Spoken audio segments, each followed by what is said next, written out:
नमस्कार, अमन study point पर आप लोगों का हार्दिक स्वागत है। दैनिक रोजगार समाचार के अंतर्गत 8 अगस्त के कुछ प्रमुख खबरें जो कि न्यूज़पेपर में प्रमुखता से छाई हुई हैं शिक्षा जगत से संबंधित, उसको हम लोग जल्दी से देख लेते हैं। पहली खबर आज हर न्यूज़पेपर्स में बीएड प्रवेश परीक्षा को लेकर है। देखिए, बीएड प्रवेश परीक्षा से एक बहुत ही बड़ी खबर है कि फेस डिक्टेटर से धरे जाएंगे फर्जी परीक्षार्थी, यानी नकलचियों पर नकेल कसने की पूरी तैयारी इस बार कर ली गई है। यहाँ पर लिखा है, कोरोना संक्रमण के खौफ से शिक्षक संगठन एक तरफ बीएड प्रवेश परीक्षा का विरोध कर रहे हैं, दूसरी ओर लखनऊ विश्वविद्यालय प्रशासन परीक्षा की तैयारियों में जुटा है। परीक्षा में फर्जी परीक्षार्थियों को रोकने के लिए प्रशासन आर्टिफिशियल इंटेलिजेंस यानी एआई तकनीक का इस्तेमाल करेगा। सभी परीक्षा केंद्रों पर एआई आधारित फेस डिटेक्शन तक सिस्टम लगवाए जाएंगे। इससे कोई फर्जी परीक्षार्थी केंद्र के अंदर नहीं जा पाएगा। विश्वविद्यालय प्रशासन के अनुसार एआई तकनीक अभ्यर्थी के चेहरे की कुल 27 जगहों की सूचना को एकत्र करके उसको डिजिटल डाटा में बदलेगी, फिर 4 डायमेंशन में चेहरे की जांच करेगी। इसमें अभ्यर्थी के बाल, चश्मा, आयु, लिंग आदि के जरिए उसका मिलान किया जाएगा। परीक्षा के समय प्रत्येक अभ्यर्थी की पहचान के लिए डिस्पोजल स्ट्रिप से उसकी उंगलियों के निशान भी लिए जाएंगे। यानी इस बार काफ़ी बेहतरीन तरीके से बीएड प्रवेश परीक्षा को कराने की तैयारी की गई है। और जो फर्जी नकलची लोग हैं, जो नकलचियाँ हमेशा सेध मार ले जाते हैं परीक्षा केंद्रों में घुसकर फर्जी तरीके से, उन सभी पर लगाम कसने की पूरी तैयारी कर ली गई है। आगे लिखा गया है, 100 लैपटॉप रखेंगे परीक्षा पर नज़र। कुलपति व चेयरमैन प्रोफेसर आलोक राय ने बताया कि 9 अगस्त रविवार को आयोजित होने वाली बीएड संयुक्त प्रवेश परीक्षा में प्रदेश भर में 14 नोडल सेंटर, 4 उप नोडल सेंटर बनाए गए हैं। परीक्षा के लिए प्रदेश के 73 जनपदों में 1089 परीक्षा केंद्र बनाए गए हैं। इसमें 4,31,904 अभ्यर्थी शामिल होंगे। परीक्षा 2 पालियों में होगी। पहली पाली 9 से 12 और दूसरी पाली 2 से 5 होगी। नकल रोकने के लिए हर केंद्र पर सीसीटीवी कैमरे लगाए गए हैं जो ऑडियो रिकॉर्डिंग भी करेंगे। परीक्षा की वेबकास्टिंग भी की जाएगी। इसकी मॉनिटरिंग के लिए लखनऊ विश्वविद्यालय में 100 लैपटॉप युक्त एक कंट्रोल रूम बनाया गया है। विश्वविद्यालय प्रशासन परीक्षा की तैयारियों को अंतिम रूप देने में लिखा है। दूसरी तरफ परीक्षा को रद्द करवाने के लिए भी तमाम तरीके से कोशिशें जारी हैं। उसी में लुआक्टा ने भी कोरोना संक्रमण को देखते हुए बीएड प्रवेश परीक्षा रद्द किए जाने की मांग की है। लुआक्टा अध्यक्ष डॉक्टर मनोज पांडे ने बताया कि इसे लेकर उप मुख्यमंत्री को एक पत्र भी शिक्षकों ने लिखा है। उन्होंने बताया कि परीक्षा में लाखों की संख्या में छात्र व शिक्षक शामिल होंगे, ऐसे में संक्रमण का खतरा अधिक है।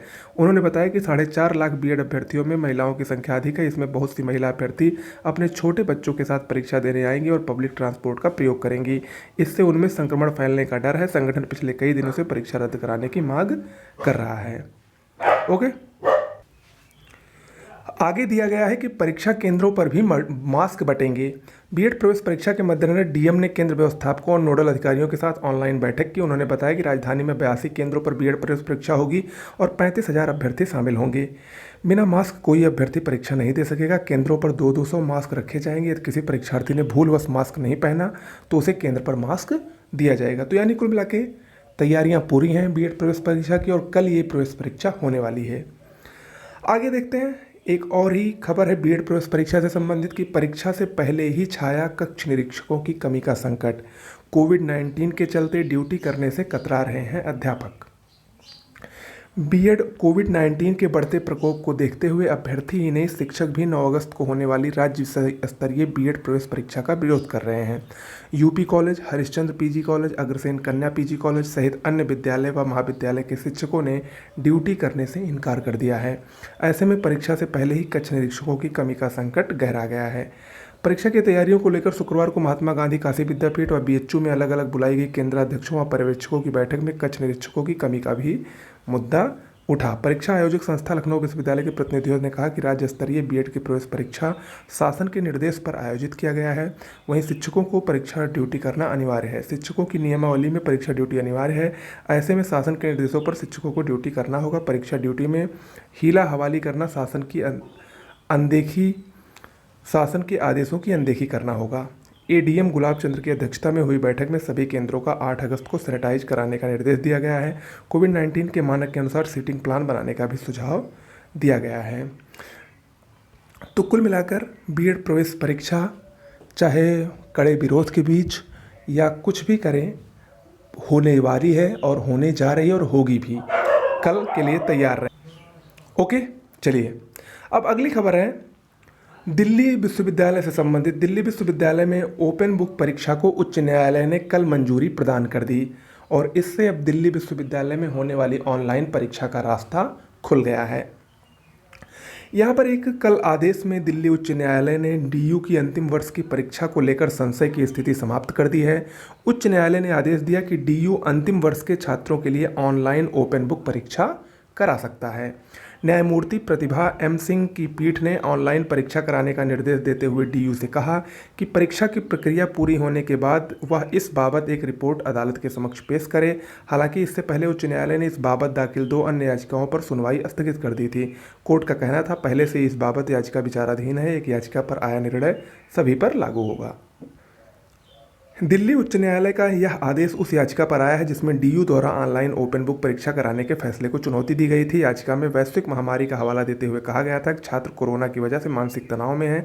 दूसरा, ऑनलाइन ओपन बुक परीक्षा छात्रों के लिए आसान नहीं होगी। पूर्व के सेमेस्टर व आंतरिक आकलन के आधार पर छात्रों का परिणाम तैयार किए जाने चाहिए। हालांकि डीयू ने अंतिम वर्ष के छात्रों की परीक्षा 10 से 31 अगस्त के बीच कराने का निर्णय लिया था। जो छात्र ऑनलाइन परीक्षा नहीं दे पाएंगे वो सितंबर में ऑफलाइन एग्जाम दे पाएंगे। और दिल्ली उच्च न्यायालय ने डीयू को आदेश दिए हैं कि दिल्ली विश्वविद्यालय अंतिम वर्ष के छात्रों को आधिकारिक पोर्टल के अलावा ईमेल के जरिए भी प्रश्न पत्र मुहैया कराए। उसके बाद उत्तर पुस्तिका अपलोड करने के लिए छात्रों को अतिरिक्त समय दिया जाए और उत्तर पुस्तिका प्राप्त होने के बाद विश्वविद्यालय सभी छात्रों को इस बाबत ऑटो जनरेटेड ईमेल भी भेजे ताकि छात्रों को पता चल सके कि विश्वविद्यालय द्वारा उनकी उत्तर पुस्तिका स्वीकार कर ली गई है। तो यानी दिल्ली विश्वविद्यालय को अब ओपन बुक परीक्षा करवाने में कोई दिक्कत नहीं होनी चाहिए और उच्च न्यायालय ने भी इस संबंध में मंजूरी अपनी प्रदान कर दी है। ओके, इसके बाद अगली खबर है यूपीएससी से संबंधित। संघ लोक सेवा आयोग के नए अध्यक्ष प्रोफेसर प्रदीप जोशी को बनाया गया है। प्रोफेसर प्रदीप कुमार जोशी शुक्रवार को संघ लोक सेवा आयोग यानी यूपीएससी का अध्यक्ष नियुक्त किया गया। जोशी अभी तक आयोग के सदस्य थे। छत्तीसगढ़ एवं मध्य प्रदेश के लोक सेवा आयोगों के अध्यक्ष रहे जोशी मई 2015 में यूपीएससी के सदस्य बने थे। जोशी को यूपीएससी के निवर्तमान अध्यक्ष अरविंद सक्सेना ने पद और गोपनीयता की शपथ दिलाई। जोशी 12 मई 2015 को आयोग के सदस्य के रूप में शामिल हुए थे।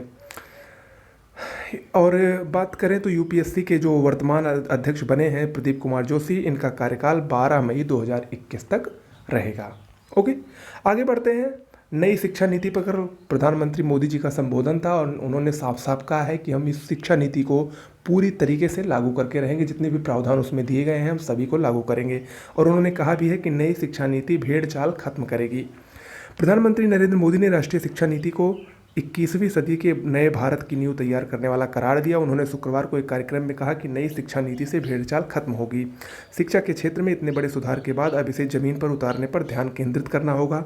मोदी ने कहा, वर्षों से शिक्षा प्रणाली में बड़े बदलाव नहीं हुए थे। कोशिश ये है कि बच्चों को सीखने के लिए जिज्ञासा, खोज, चर्चा आधारित तरीकों पर जोर दिया जाए। इससे छात्रों में सीखने की ललक व भागीदारी बढ़ेगी। इसके अलावा कुछ प्रमुख खबरें हैं 69,000 शिक्षक भर्ती से संबंधित। देखिए, 69,000 शिक्षक भर्ती में माननीय सुप्रीम कोर्ट ने कट ऑफ संबंधी मामले पर अपना फैसला रिजर्व किया है और अब सबके बीच जिज्ञासा ये है कि ये ऑर्डर कब तक आ सकता है, क्योंकि इसी ऑर्डर पर सब कुछ टिका है। इसी ऑर्डर के आने के बाद प्रक्रिया शुरू हो जाएगी। तो सूचना जैसी प्राप्त हो रही है कि 69,000 शिक्षक भर्ती में जो कट ऑफ का ऑर्डर है ये 15 अगस्त के बाद कभी भी सुनाया जा सकता है। 15 अगस्त से के बाद ये ऑर्डर आपको कभी भी सुनने को मिल सकता है। अभी कल ही एक त्रिपुरा का ऑर्डर आया था, त्रिपुरा शिक्षक भर्ती केस का। उसमें जस्टिस यू ललित जी ने ही उसका फैसला सुनाया और उसमें उन्होंने पैरा शिक्षकों को भर्ती से बाहर कर दिया और उन्होंने साफ साफ कहा कि योग्यता से कोई समझौता नहीं होगा। तो ऐसे में उस ऑर्डर का, त्रिपुरा के ऑर्डर का उत्तर प्रदेश के जो कट ऑफ का ऑर्डर है उस पर क्या प्रभाव पड़ेगा अभी तो कह पाना मुश्किल है, लेकिन उससे काफ़ी हद तक संकेत मिल रहे हैं कि जस्टिस यू ललित किसी भी कीमत पर योग्यता से समझौता नहीं करने वाले हैं, भले ही उनको शिक्षा मित्रों को एक अतिरिक्त मौका क्यों न दिया जाए। ठीक है, लेकिन ये सब अभी मैं कह रहा हूँ, जज साहब का ऑर्डर आना बाकी है, तो आप लोग बिल्कुल भी परेशान मत होइए। जहाँ तक रही बात कट ऑफ ऑर्डर की, तो ये 15 अगस्त के बाद कभी भी आ सकता है। ओके, तो आज के लिए इतना ही। वीडियो अच्छा लगा हो तो लाइक शेयर सब्सक्राइब करिए और बीच बीच में जैसे भी कोई खबरें आएंगी शिक्षा जगत से संबंधित ब्रेकिंग न्यूज़ के तौर पर तो हम आपको दिया करेंगे। नमस्कार।